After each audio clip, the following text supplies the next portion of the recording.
Absolutely. It's all real here. We're live on the Wild Wild West show. Happy Tuesday night to you and yours. It's a beautiful day in the neighborhood when you see both of our smiling faces and we're here, we're alive, and we get to talk with everybody out there. We get the chatter and banter, man. Yeah. We Yeah. and No, we I get need to we're on that eternal quest to find out who the fuck is Ray West. right? It's an ongoing fucking search, man. I woke up this morning, I was like, wait a minute, where is Ray West? And I was there. I was like, there I was. Oh man, oh man. So before we get into deep conversation, a little light to start off because last night when we were texting to discuss a few things to go into tonight's show, you were actually out. You were telling me on your nightly jog, getting ready for these shows coming up, and I hear like not that I'm surprised that you're doing this, but I hear more and more musicians that are getting ready to do that grind on stage. They're exercising, they're out jogging, they're on the treadmill, they're doing all these things, and I wonder, like, you know, back in the day, was this even like a thing? I think it's like something new. Now, back in the day, my manager, a very cruel human being, we used to have this, we used to live in a three story brownstone. So his thing was, up until then, I was raised down in Florida, and I was always quite active, the beach and stuff like that, whatever. But he insisted, that I do create a regimen. So he would have me.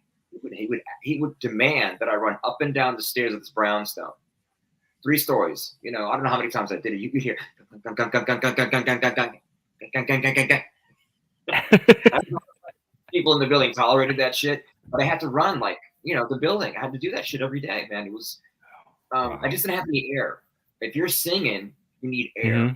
If you're taking it serious, you need air, man. And it's all about air. It's like, what is singing? It's just pushing air. And the more you can develop a way to carry more of it and learn how to expel it, in a really cool, graceful manner, it just takes a lot. You got to run. You need your lungs to work, man. People that are out there and they're just half-assing their sets, man. They're not, you do have to exercise. It's something I've always had kind of in place. The years that I was all drugged out, of course, I didn't do that. I just rollerbladed everywhere because I didn't. Oh well, I don't need to run because I'm rollerblading, so I can blade and I'll be fine. But I my modus operandi is yes. In the past, I've always had it in my life, but it comes and goes. Obviously, the past decade, I've been running more. It's just better for my life, and it just Sure. I need it. My adrenaline, my hyperactivity, like it works with it. Some people are like, I fucking hate running. I fucking hate it too. But there's a point where you do start to get sort of, you can relax after you've done maybe like a quarter mile, a half a mile. You start to sort of like your muscles start to come around, you start to feel warm, and you get to like mile 2, and it's good. I try not to do like more than 3 or 4. Okay. If I do 3 miles, that's a good day. Now, do you go to like a track or something, or you like have a course that you have mapped out that you go like in the neighborhood, or? Yeah, just run because it's a new neighborhood. So I found a lot of cool places to track, or a couple parks.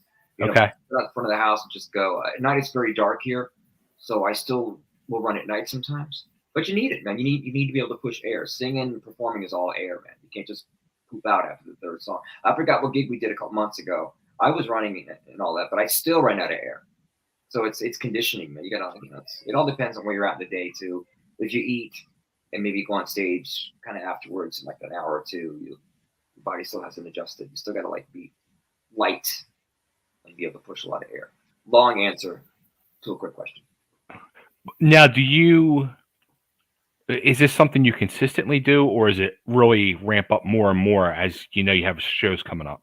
As the shows come up, then I'll run the set. So I've always been advised to run the set while running, while jogging. Okay. So what you're doing is you obviously are not singing at the top of your register, but you just sort of you do the notes real small. Okay. The song is Broken City, but and as you jog, you open up more and more and get louder and louder. Right. I just try to run the set like that. I'll run all 15, 16 songs, and that's a long time. So, Yeah. which I've also added interval training, which means that I can run for like a minute, walk for a minute, run for a minute, same thing, do it over and over again. So there's interval training, and then there's like just straight jogging. And jogging's hard because it's a lot on your bones. It's Yeah. high impact, so it'll hurt, man. So I like to do interval training. It's funny because I'm glad you said that because I was thinking about it when I was driving home tonight about this question because I saw a bunch of people in this neighborhood jogging as I was heading home, and I was just saying to myself like, my body is just beat to shit from my years in wrestling, and I cannot run. Like I instantly just feel it in my knees, my legs. If I'm on, I can walk and go. I could walk 60 minutes on a treadmill, no problem. Right. But if I attempt to run, forget it. Well, you might be one of those people that are better on a bicycle. You know what I mean? Yeah. Like I find that I can cycle for fucking miles and miles and miles and not even Hmm. cool unless I'm going uphill on some shit. Then it gets a little bit bitchy. Sure. But I just find for me like it takes me a while to warm up, so I'll start off slow. Okay. That first half a mile or so, and then I'll start to feel better. It takes me a lot longer now to warm up than it used to when I was a kid because your body changes. You're older. Yeah. So. But like we talked before, it's like you can't. Back in the day, it was all sex, drugs, and rock and roll, and that's Hmm. even that was a lot. I think that was bullshit because when I was first touring with Spread, there were other bands. I won't name anybody, but I would see people jogging. It blew my mind. I'm like, oh, you're jogging. Yeah, right. Wow. You're fucking run, man. It's good for your lungs. I was like, oh, boom. It's like, Yeah. I'm jogging, man. Most of the time, you do it because you just want to feel good, and when you're younger, you just want to look good. Oh, Yeah. my to be tight and be fit, But now it's like I'm running for my life, dude. I'm running for my life, man. I don't want my heart to fucking give out in the middle of a run. That would suck. Yeah. Well, speaking about hearts giving out, we've had a lot of that this week, and that was pretty much what I think tonight's show is going to be about because we have quite a few to talk about. And I don't know how much of a fan you are of the people that we lost this week, so I wanted to go one by one and get your thoughts and feelings on each one. And the one I'll start with, I think he kind of got the Farrah Fawcett treatment because of these other more bigger names passing, and that was Robbie Bachman from Bachman Turner and Overdrive, the original drummer. That hit me. Actually, that hit me hard the other day because of all of them. That's the one that hit me the hardest because Really? because I grew up on BTO. I love that shit. I was such a BTO fan. You ain't seen nothing. You just that. Yeah. And I saw them live when I was a kid. I only saw BTO once. They were headlining a place down here called the Hollywood Sportatorium. Okay. I don't even remember who opened up, but it doesn't matter, whatever. But BTO they were like one of my favorite bands. Wow. I read an Eddie Van Halen interview too years ago that it was one of his favorite bands too. But I saw them open for Van Halen. Okay, so there you go, and that was with on the first Hagar tour. Yeah. Dude, it's BTO, man. That's a rough one. People are. Yeah, that's rough, man. That's rough. I mean, I obviously didn't know him, but like I said, when you listen to music and certain bands and certain performers, they're kind of you take them into your life, man, because this is what they make you feel good. Yeah. So, man, it just sucks. How old was he? 69. That's a good, it's a good number. People say that's not a good run because people are living a long time now. And 60 is 70. I know dudes that are 70 that are a different 70 from when I was a kid. Yeah, totally. 70, you're like, you were fucking in the one leg in the grave. Now it's different. I don't know how it happened. Things change. People, the lifestyles change, but people live longer now. So it's a surprise. My mother passed when she was 73. That's actually wow. People, she passed so young. And now that I think about it, because when I do my COVID gig, the remote stuff where I help people, I help people. These people in the 90s, some are approaching 100, and I'm like, wow, that's a good run. But 70 seems like it's not enough time. I agree. It's just what it feels like. It's funny you said that because it's like Yeah, like we would say when we were younger, like, yeah, 60 is a good run, 70 is a good run. But now, like, I feel like 90s, 90s the run. You Yeah, know what I mean? yeah, and plus, I was talking to Sue, like I really, after getting somewhat clean and things like that, like I love waking up every day. Yeah. And there's just so many things that you want to do. There's like, your bucket list. If you go with that, doing your bucket list, that's fucking hardcore. Mhm. It's reality. It's kind of fucked up, And tomorrow's not promised. All those bumper stickers and cliches. It's Yeah. if you have a good run, great.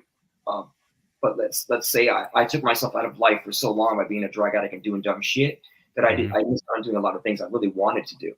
And Right. now that I'm able to, I'm doing cool things. It's like I'm a fan of the whole Mount Everest thing. Okay.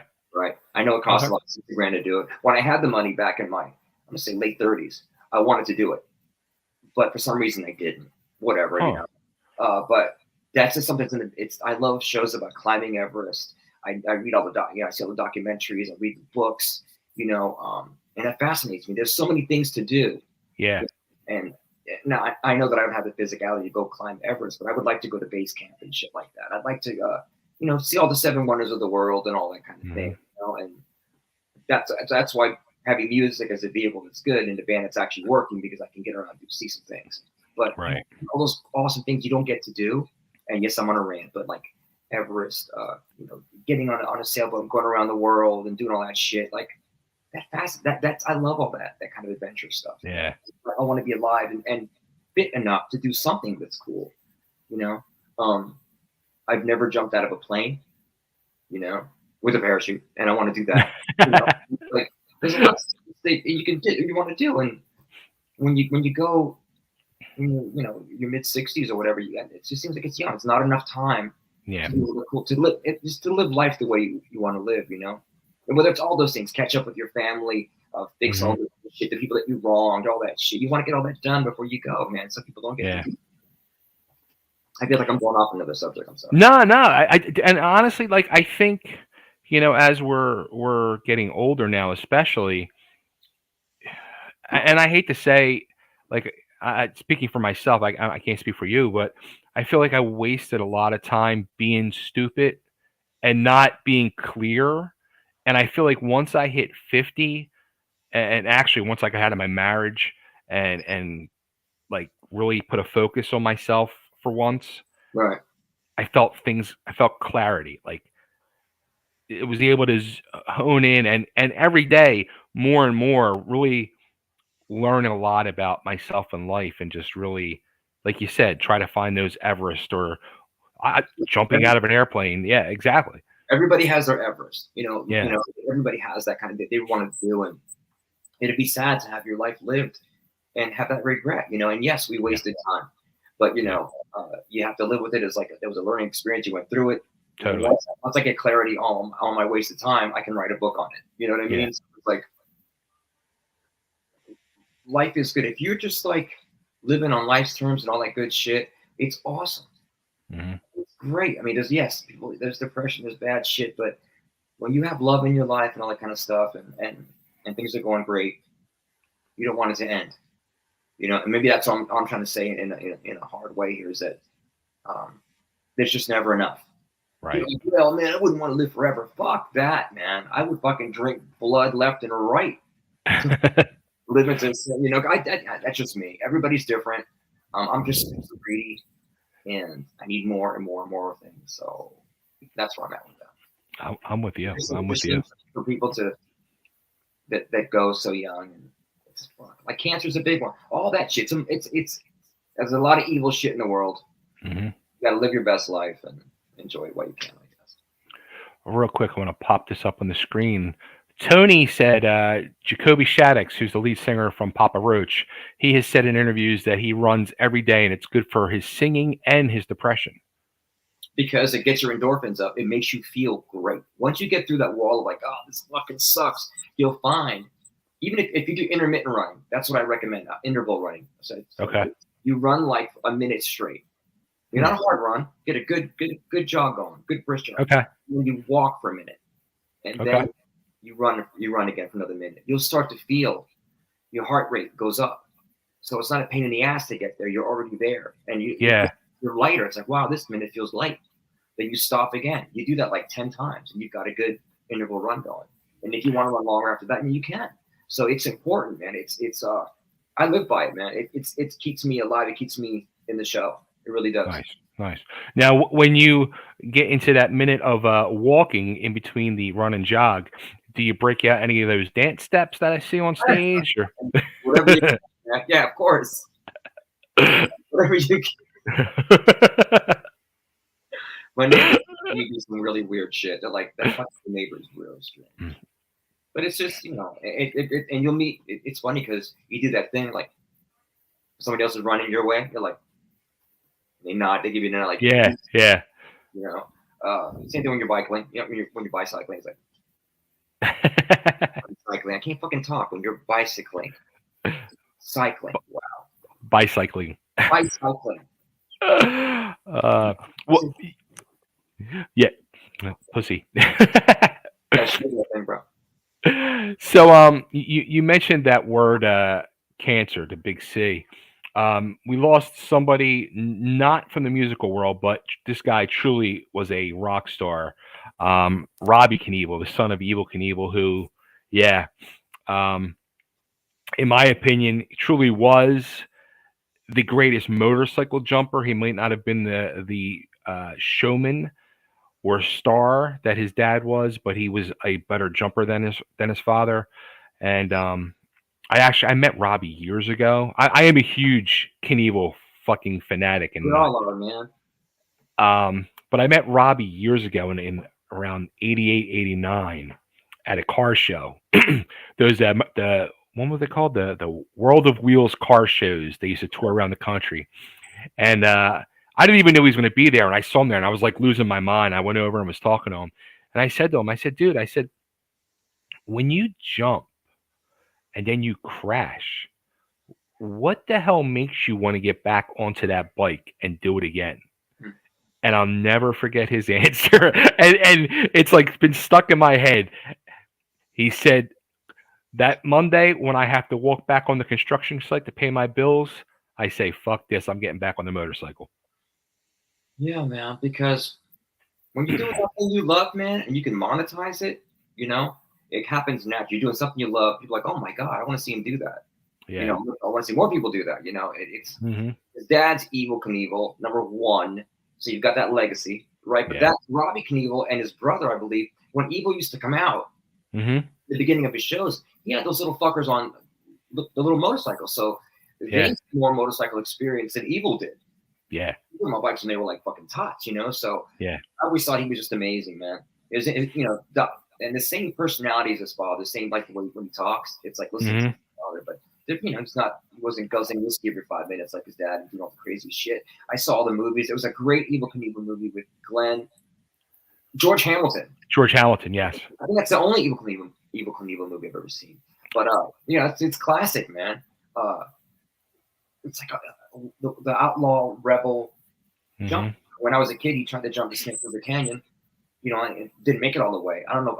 Did Robbie do it? Did he do it first? So Robbie jumped the Grand Canyon, but it was just like a snippet of it. Like it was like 200 and something feet. It was like 220, 230 feet. Yeah, absolutely. Amazing, wonderful thing. There's actually a very cool documentary came out about Robbie 6 years ago. And I actually, because I'm like in the whole Knievel community, they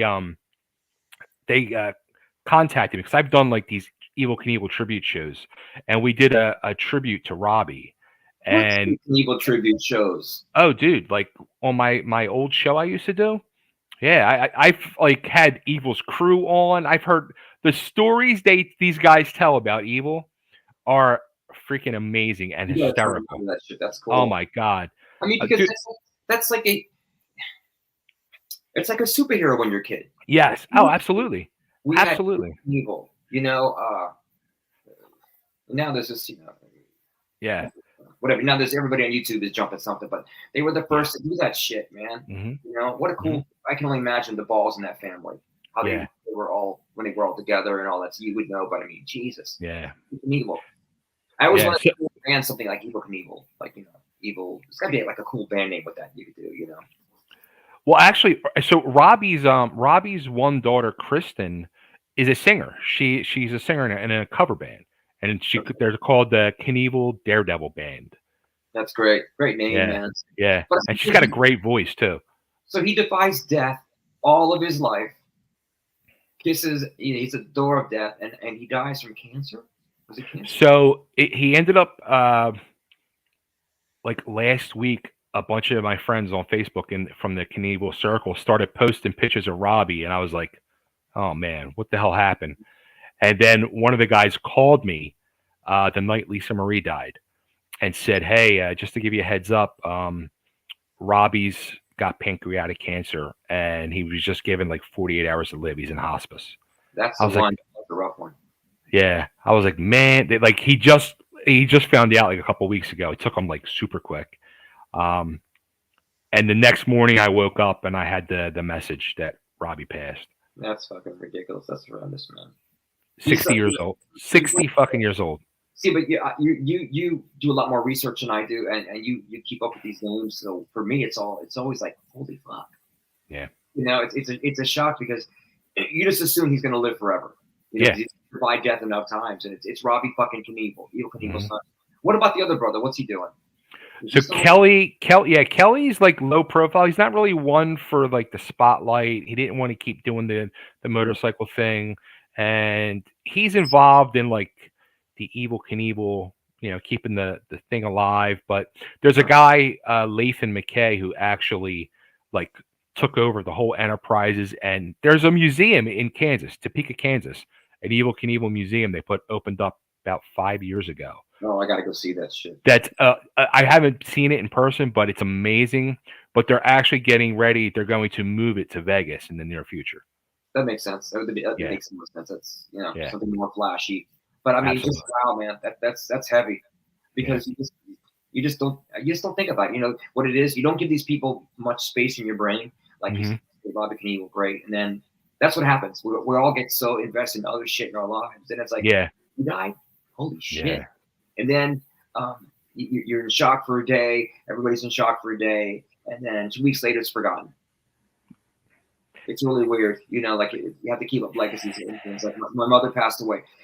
Not that I'm ever going to forget my mother, but yeah, if I didn't have her picture and I didn't think about her every morning, right there, I would probably be like go a couple hours like, what the fuck? Oh, I got to think about my mother. It's yeah, amazing how people get forgotten if they're not, somehow honored every day. yeah. You know what I mean? So hmm I've always found that to be a bit of a trick. I loved my mother so much, and some hmm days I was busy, and I'm like, what did I do today? Oh my God, I didn't touch base with my mother's memory. I didn't honor her. Wow. And you got to do that. You got to do that if you want to stay connected to that kind of thing. Because I know people that they'll lose someone, and you see them a month later, and it's like they didn't affect them at all. Like, yeah, man, I've been looking to see their healing. Yeah, yeah, It's so heavy, and nobody wants to really deal with it. That's it's why when tough. we see what's all over, we all have a chance to post on social media our stories. We have to get them out there because we're Yeah, all important. Everybody wants to have their story told. So some people you don't hear about until somebody passes away. It's on Facebook every day. hmm Oh, and R.I.P. my father, and sad. everybody has a story. Everybody has to be honored in some way. It's rough. You only get so much time on this planet. I was speaking to someone today. They were like, "Well, we're really just we're these carnivorous motherfucking people that are on the food chain, and we can put things together with our hands, but at the end of the day, we don't get to live that long. Yeah. It's a quick life." And I always thought that whole thing about "oh, life is short, man." I'm like, man, when I was a kid, I was like, no, you live forever. 30s is so far away. Right? I don't want to be 30. When I'm 30, I'm gonna kill myself and take myself out. It's like then you get 30, you're like, oh my God, I want to go longer. But it is so fucking heavy. It's so final. It's so fucking final, man. That's the word. Final. Have you been in a room with someone who's passed away? So you see, I don't think you know this about me. So my father died when I was 4. Oh shit!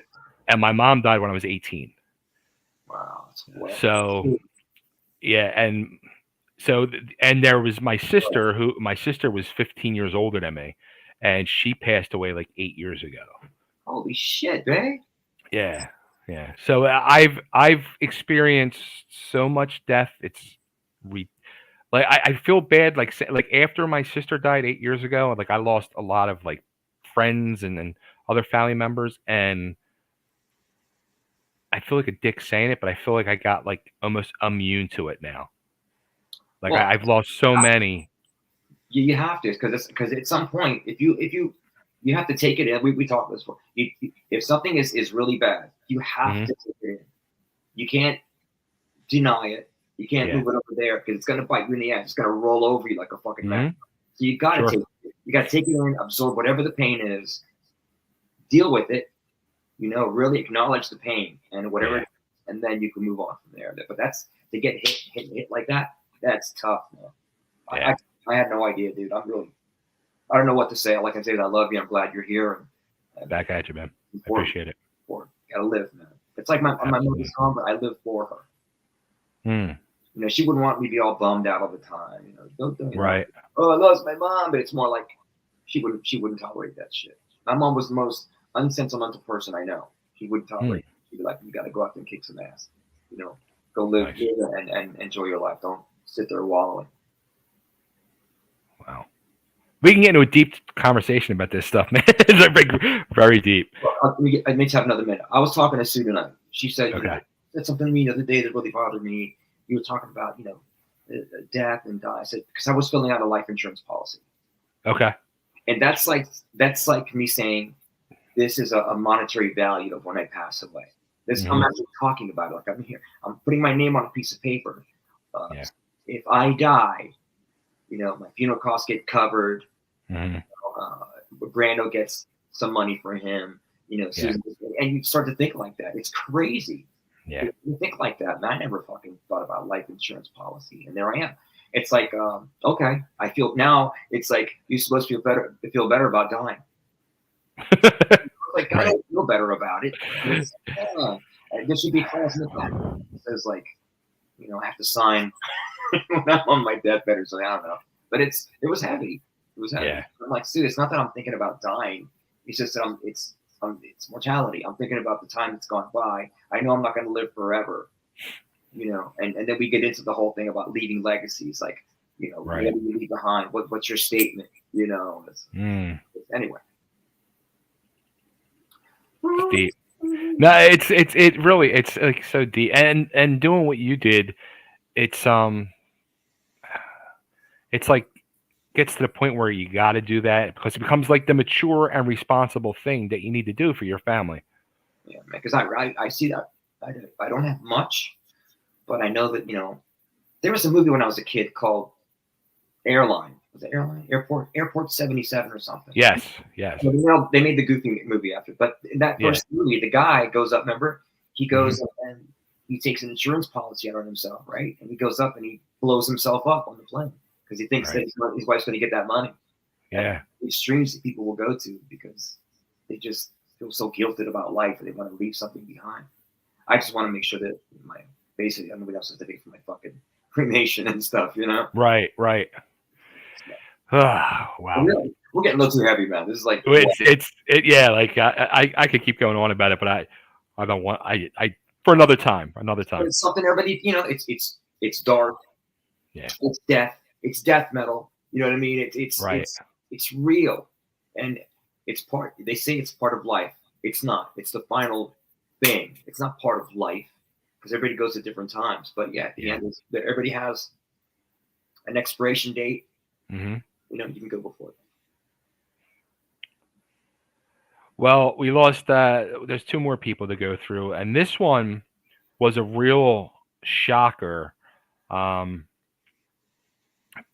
Because it was well, the last two were both shockers and sudden, but a true icon and legend, Jeff Beck.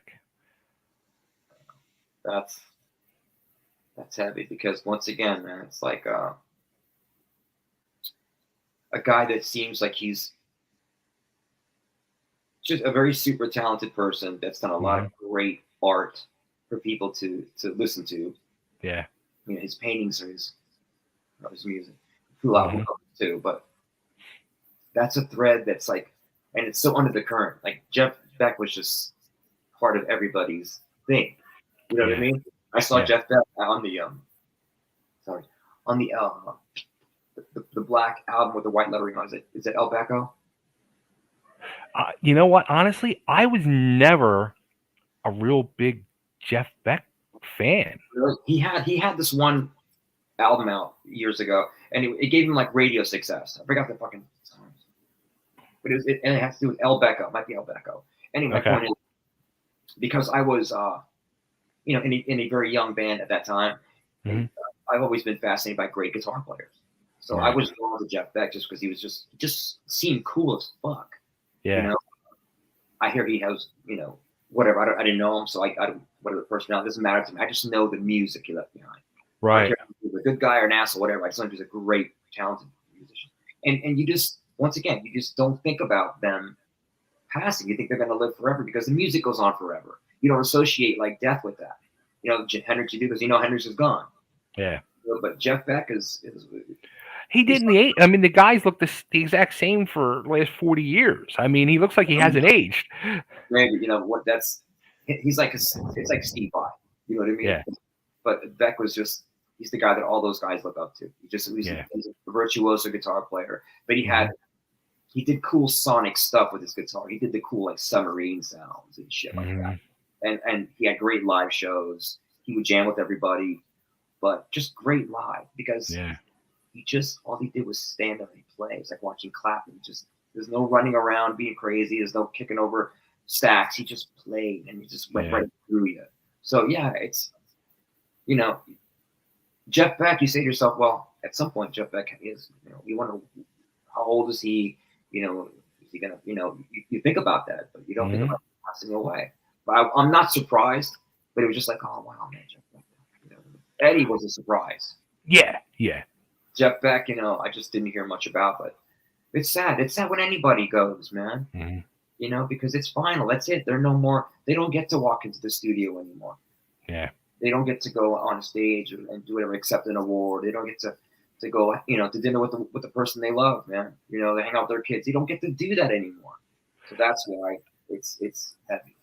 Especially like he passed away from bacterial meningitis. What the fuck, man? Like, I bet he got that from going to a hospital. Because I always tell him, you know, people. He's like, I'm gonna go to the hospital, but don't go to the hospital. You're gonna get sick. Right. Don't go to the hospital. You're gonna get sick. Go to your fucking doctor's office. Stay away from the hospital. Everybody that I know that goes to the hospital, they get sick or sicker. So it's just sad, man. That it affects me because there's a few Jeff Beck songs that are really beautiful and make you cry. There's a song that's called I think it's Because We've Ended as Lovers or something. It's deep, man. I'm gonna turn you on to it. It's really good. I'm writing it down because Really? I like honestly, like, I mean, after he passed, and I, you know, a lot of my music friends, they were all like, you know, oh my God, Jeff Beck, he amazing, this and that. I'm like, I like gotta like get tuned in and see what the hell I've been missing out on for 50 years. So I started watching some stuff on YouTube and just watching them live, and I was just like I got it in 2 minutes. I was like, you can just tell this guy is just playing straight from the heart. You can just feel what he's playing. It's an extension of his body. Yeah. Of his soul. There's some guitar players just like that. Eddie was like that. And they're just like that. There's just some people that, like, you know, like bass players. Jocko. You watch Jocko, like, Jesus Christ, that's not human. Yeah. Something in him connects to the fucking wood, and it's just doing some sort of thing. It's on its own. You know? But Jeff Beck was fucking virtuoso guitar player, just brilliant. Made such an original personality, everything, man. I heard he was hard to work with, but I didn't know him, so rumor shit. You know what I mean? Well, he was working recently with Johnny Depp. They were doing a lot of stuff together. He played a song on the new Ozzy album. See what I mean? Because he's relevant. Yeah. That's why it's such a fucking bummer, because he's relevant. He's doing things that people are listening to. not just like Jeff Beck is recording for his own fucking sake. I mean, it's Jeff Beck, man, and it's talent, it's tone, it's talent. Jeff Beck had a great tone, and his solos are just beautiful, man. But this fucking song, I'm gonna find it for you, man. Text you the title. Anyway. Gene, our boy Gene Brennan, he just posted "People Get Ready" with Rod Stewart. Okay, there you go. Gene would know. People get ready. But and Gino knows. Gino's my boy, man. We love Gino. Gino is he's part of our. He's like this. He's like the sixth member of Spread Eagle. So this last death, I might even cry talking about it. This one's hit me like really fucking hard. Okay. Lisa Marie Presley. Now, let me ask you something. Why does that hit you hard? Lisa Marie, believe it or not, was like my celebrity crush from the time I was 10 years old. Oh, no shit. For real, straight up. Like, I used to, my sister, I lived with my mom, and my sister, when she got married, she bought a house a block away from my mom, down the street from us. And we couldn't afford cable, but my sister had cable TV. So I would go to her house every day and watch cable TV. And she would always have, her husband was a guitar player. So he would have all Circus and Hit Parader magazines, and she would have The Star, the National Enquirer, People. So I would just sit there after school and just read magazines and watch cable TV. And I was like in heaven. Oh, wow. So I started coming across pictures of Lisa Marie when I was like 10 years old. I was like, oh, she was 12. And I was like, woo. I was like just in tune with Lisa Marie Presley. Yeah. And just was like obsessed with her, not in a crazy stalker way, but like through her whole career and life. And the closest I ever got to her, I mean, it was a true asshole thing I did on my part, and I can admit that. Very recent after her divorce from Nick Cage, I was at a show. I was at a club in Philly. Actress Gina Gershon did a movie. Love Gina Gershon. Ooh, sexy. She's sexy personified, bro. Yes, yeah. So she did this movie called Pray for Rock and Roll, where she had like this punk band, and it was her and Drea Di Matteo was the bass player in the band. Really? Gina was the singer and guitarist. Anyway, to promote the movie, Gina put a band together and did like a half dozen club dates. And she played this small club in Philly, and I went and saw her. And I'm in the back of the club at the bar getting a beer, and in comes Nicolas fucking Cage. And he comes over to the bar, and he's next to me. And I'm like, hey, dude, how you doing? Nice to meet you. Real pleasure, real honor. And we're exchanging pleasantries. Real nice. He was a very nice guy, but I was a dick. And I, like, when I think about it now, I'm like, I shouldn't have said that. But I said to him, I said, do you know what my favorite thing is that you are ever in? And he's like, oh, what? I said, Lisa Marie Presley. Oh, come on. You didn't do that. I did. I would have fucking smacked the shit out of you. I would have deserved it. And he just looked at me. He's like, really, dude? Really? And he walked away. Too funny. Yeah. Too funny, bro. Yeah. Well, with Lisa Marie, man, she's in your collective because you kind of grow up. It was Elvis's daughter. Yeah. With me, my memory of her was the thing when she married Michael Jackson for a little while or something like that. On the MTV Awards and whatever. Somebody said, I read something, because people write stupid shit. They got, whatever. It was something like, oh, she got deported to rehab. She finally died or something. It's like, people say stupid shit. Yeah. I imagine she just had a hard life. I don't know why. She's married and she gets born into money. This Elvis shadow, it's not that big for her. She could do something different. If Elvis had a son, that would be probably really heavy to right. Wait. But she had chances to do so many cool things, but she just she went over the dark side of life of things, for a while. And drugs, they beat up your insides. Your hard muscle can only take that for so long. If you do this every day to your heart, for 365 days a year. At some point, it's going to get weak and thin, and you're going to punch through it. Yeah. So, am I surprised by that one? No. Robbie Bachman, yes, because I just thought he would live forever. Drummers, obviously, they're going to live forever because they're so physical. Yeah. Robbie Knievel, I would have thought he had gone away, past by doing a jump or something, but instead he's bit by cancer, and cancer is a motherfucker. Cancer's fucking evil. Oh my god! Yeah. I went to this. Joe DiMaggio's cancer hospital for children or something it was called. Okay. That was a heavy day. A friend of mine does a cover band down here, and he does good for the community. And in his mind, he's doing a huge thing. So he goes and collects money at his gigs and gives it to this hospital. But going there and seeing the kids in the rooms, man, that was hard to take, man. That's always stuck with me. That was about maybe 5 or 6 years ago. Wow. You go to the rooms and there's some little kids sitting there, and he's got his folks hovering over him, and he doesn't get to really play with other kids.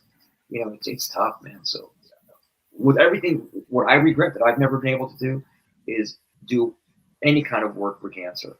And it's too high, too stupid. My mother passes away from it. My grandmother passed away from it. I got to go get checked up soon again. So I'm on high alert for that shit all the time. Right. It's just evil, and it's evil. It's affected everybody I know. So I hope to start doing something that I can do some sort of charitable thing for cancer, because I can't go and live my life without not doing it.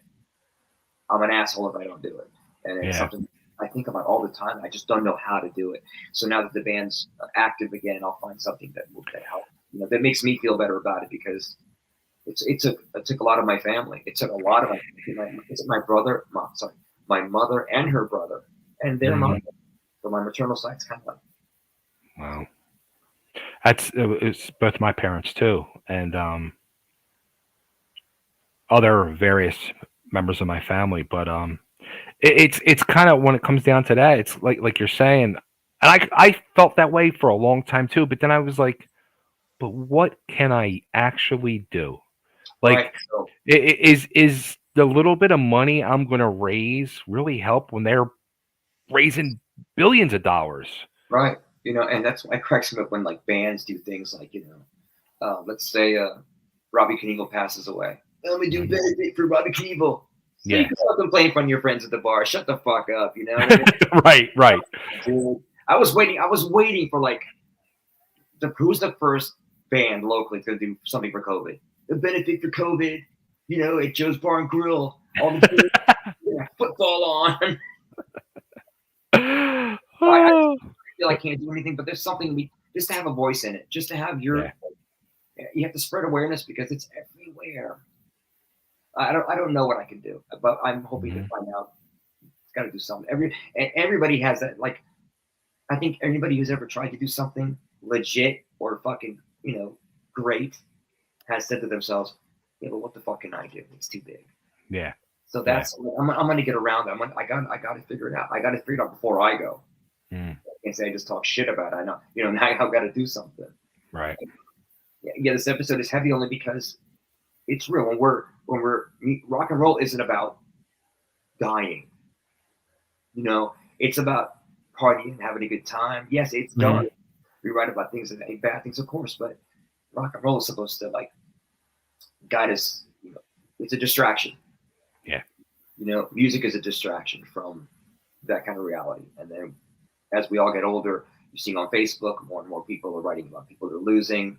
So yeah, man, I think all of us should be doing whatever you can to extend your life or make your life at a better quality. Yeah. I have, arthritic and this and that from stage falls, all kinds of stupid shit. And the way that I get through it is I got to run. I got to run or just, light exercise. I'm not a fucking, my brother's a fucking dude, but I'm not like that. You got to stay healthy in any way you can, whether it's your diet, whether it's some kind of physical activity but it doesn't matter how much you exercise or what you diet. If cancer wants you, it's going to come for your ass. It's exactly.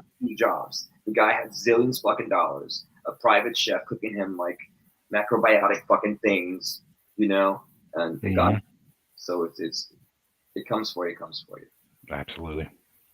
But going back to Lisa Marie, um, I don't know if you know this. Her son committed suicide like 2 years ago, Yeah, I read about it. and that was really her downward spiral. And you saw, and if she actually, I was saying this to my girlfriend earlier, because we were talking about it again, and I said, I think yes, that was the thing that like pushed her over the edge.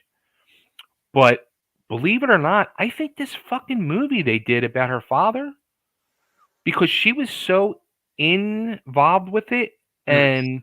and very involved in the promotions of it as well. And you can just see in all the interviews she was doing, all the press she was doing for it, she was very, very moved. You can tell it took you could in my opinion, I feel like it took her back to being that kid again, and like almost like having her father again for a moment.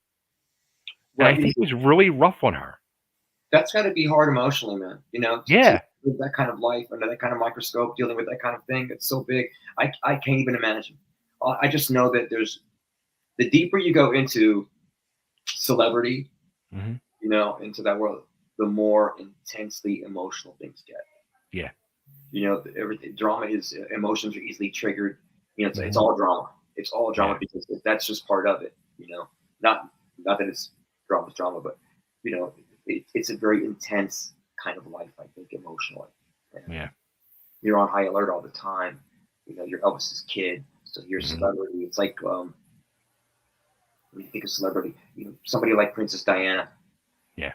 who had just all this intense emotional thing around her when she was just trying to Hmm. be cool. And I'm sure Lisa Marie just try to shut out all the noise for years. Yeah. So we do the drugs, we do the drinking, we, Yeah. we push it all the way. So it came to bite her finally. It's sad. It's sad. Yeah.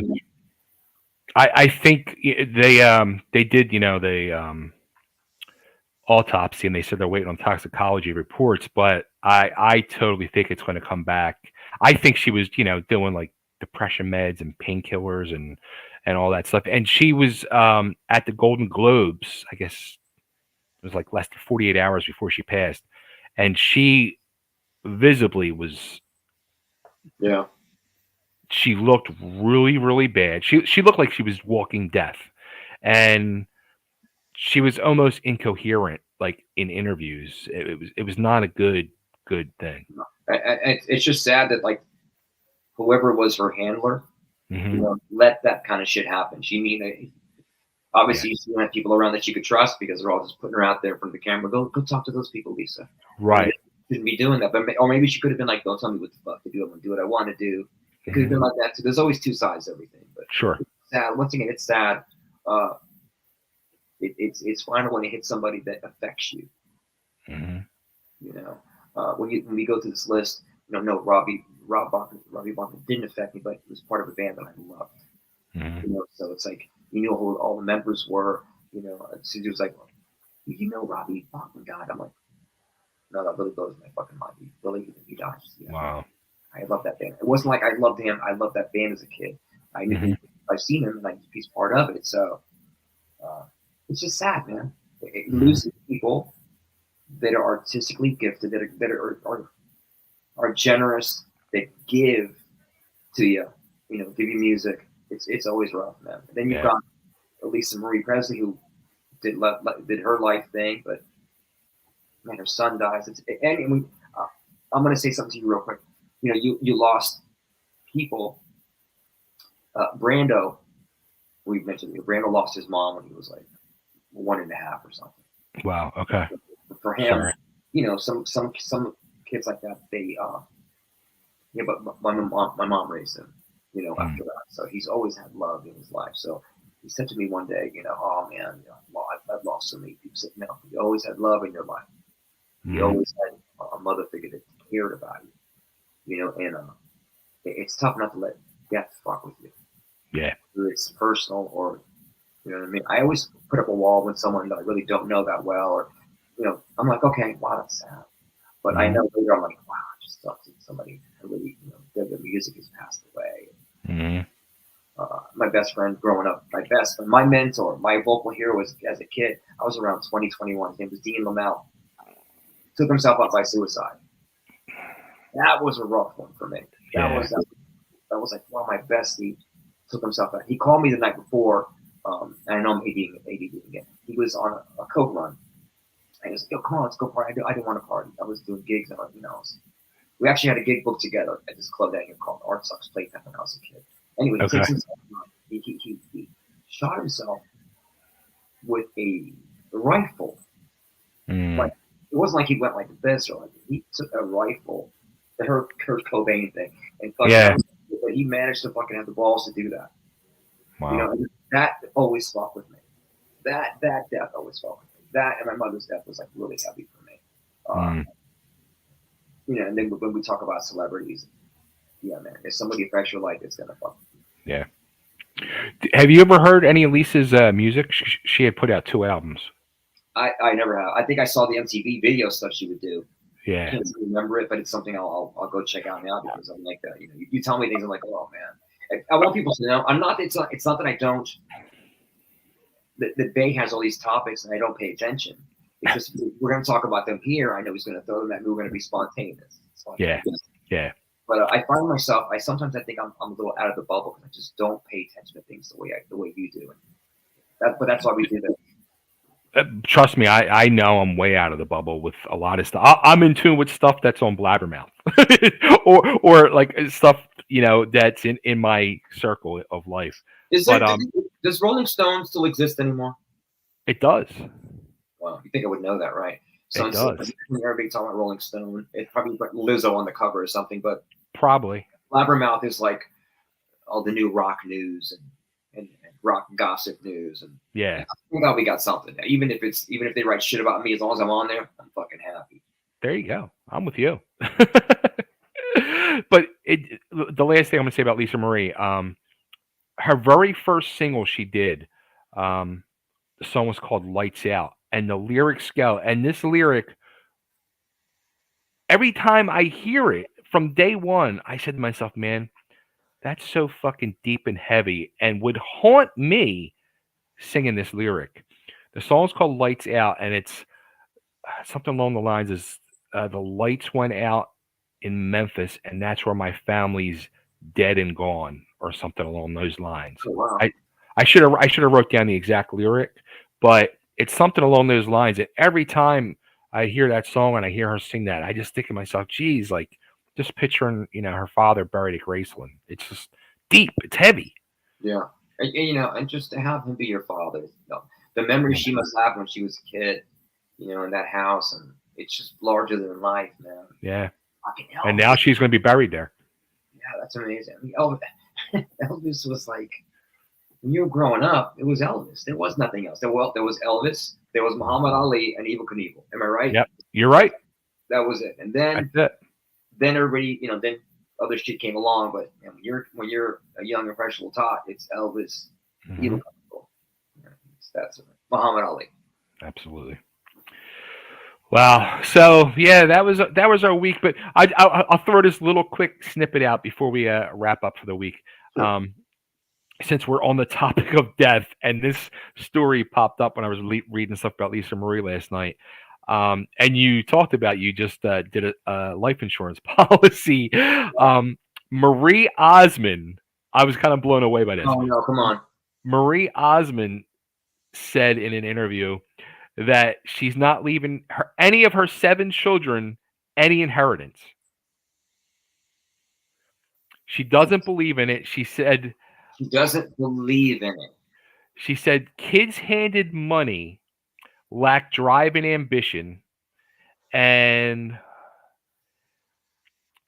it encourages laziness and entitlement. The kid's got to eat, man. Money for a sandwich. God damn, man. Come right? On. That's some Mormon shit I don't know about. She's got that Mormon thing, brother. I don't know what's up with that, man. as a kid too. Let's not forget the Osmonds, right? I mean, come on, man. Dude, they rocked. They Yeah, rocked. cartoons were awesome. I was Yeah. a huge Osmond fan. Being a little Latin kid, I just wanted to be, Donnie. My grandmother, Donnie and Maria song. Donnie and Maria. Yeah, I thought she was hot when I was a kid. Oh, dude, she looks amazing now. Yeah, She right. looks better now than she did She in the she got 70s. yeah. She they say like guys will get some guys go into they get more handsome. Some women, I know women can be really vicious, man. You're a very handsome man, Ben. Women are very vicious, but Marie, look, she got better. She looks beautiful, man. She looks phenomenal. Don't age gracefully. Is what I'm trying Yeah. to say. And she seems like she ages gracefully, man. Absolutely. Easy to look at. And I love the Osmonds as a kid. Now, should one day we have this conversation, you tell me one of them goes, that's gonna hurt a lot. It'd be like losing Carol Burnett. Yeah. You know what I mean? A tough one was losing. I knew Carol Burnett's daughter, Carrie. Okay. She was cool, man. She was cool as fuck. Rock and roll to the bone, like you and I. Easy to talk to, just like this. But man, you meet people and you lose them. Mm-hmm. You just lose them, man. I'm doing the whole name dropping thing. I knew Carol Burnett's daughter. It was Karen, and I knew her. Well, I know you. That sucks. Nothing cool about it. Mm. Well, Ray, another episode in the books. It was a deep and heavy one. Yeah, man. But it had to be said because yeah, of course. I don't think people think about it until they get shocked by someone or they get sick. They got to go to the hospital. Fucking COVID. Mm. I don't know if Robbie wants me talking about this. My bestie, my brother Rob, love Rob. His father just passed away from COVID. Oh shit. My father got it, and my father's still here. So it's person to person. Yeah. Depending on what's underneath the hood, mm-hmm. It's gonna fucking bite you, and it's an evil fucking thing. It's around. People are being light about it. Some people are being heavy about it. But until you've known someone who's passed away from it, you fucking take it serious. It's a fucking motherfucker. There you go. Wear mask up, bro. Mask up. I was in the store today. I was the only person with a mask on, and people look at me like I was an alien from outer space. I said, "Nanu, motherfucker." Nanu, fucking Nanu. Oh shit. On that note, until we'll touch base for next week because I don't know what your plans are with the show coming up. You have you're good? Yeah, we're okay. Good. All right, cool. I don't have shows till the end of the month, and then it's still good after that. 28th, Union Fire Hall, Mount Holly, New Jersey, with my boys Rat Rod. Go see Spread Eagle, Rat Rod, and there's two others. The Rat Rod Show featuring Spread Eagle. There you go. Sandwich. Oh man. All right, Ray. Until next one. Go do your set and go jog. All right, brother. Love you, man. All right, love you too, man. Take care.